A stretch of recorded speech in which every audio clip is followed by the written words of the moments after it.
Okay, so after you have transferred your measurement, pinned down your cap, and placed on your frontal closure, you need to sew it.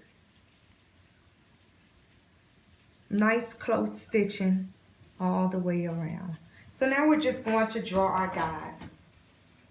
I only draw one line on the band in the back, straight across. It's important to try to draw straight across. Depending on your measurements, for example, if your front to nape if it was higher up, you'll be on the curve a little bit. That's okay. Just try to draw as straight as possible. My second line goes above my band. And when I say band, I mean just this elastic piece here. Next, all I do is continue to go straight across, trying to stay straight and even as possible. If you're too high on this end and narrow on this end, go higher on this end and narrow. I don't measure this. I double my weft, so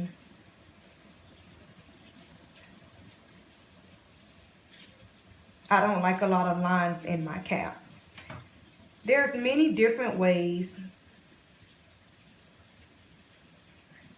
to draw your guidelines. So don't get caught up in just one way. I just advise that you don't have a bunch of lines going this way. I try to stay with the natural hair flow as much as possible. And you're doing this trying to stay even on both sides. Next, I take one line from this end of the closure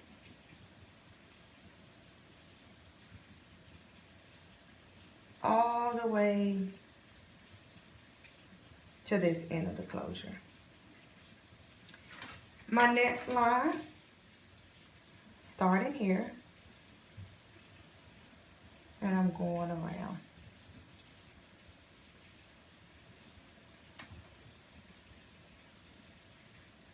Now I'm doing this because I'm anticipating to take a track all the way, your weft all the way around the closure. It's okay to keep going in this direction. I also draw my guide like that. But with this actual wig, she doesn't want that many bundles.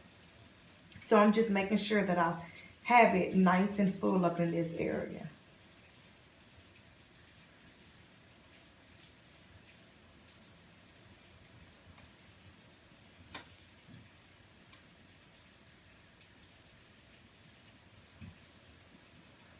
And it's okay to come over to see, to make sure that you're doing the same thing on both sides.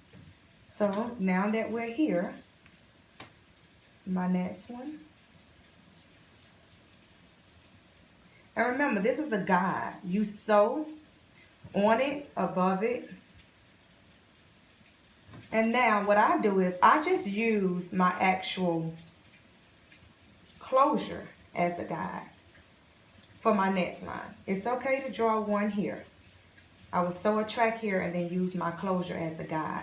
Now what I wanted to show you is that, let's just say for any reason you're messing up on your guide. If I wanted this to go here, get that curve better, I usually just put strikes through to know not to sew there. So if for any reason you're sewing and you're just way off and you need to correct that line, don't throw the cap away. These markers are washable though, that's why I like them, and I do sell them on my site, amourjanelle.com. So if you did mess up on this line, let's say if you really wanted to be right here, which doesn't make a difference. Messing up is if it was a deep curve. And then I would strike through this line. So that's just a little tip. But this is fine. This looks good. And now the next step is to remove your wig cap and be ready to sew it on the sewing machine. But when you remove your wig cap, you want to take your pins and put them directly back in the same hole so that you do not have to transfer your measurements again. Because when you're done, you have to take this wig and stretch it back on the wig block to these measurements. Lift my patch. It's a little tighter than I expected, so I just remove it off. So I just want to bring this up closer for you to see.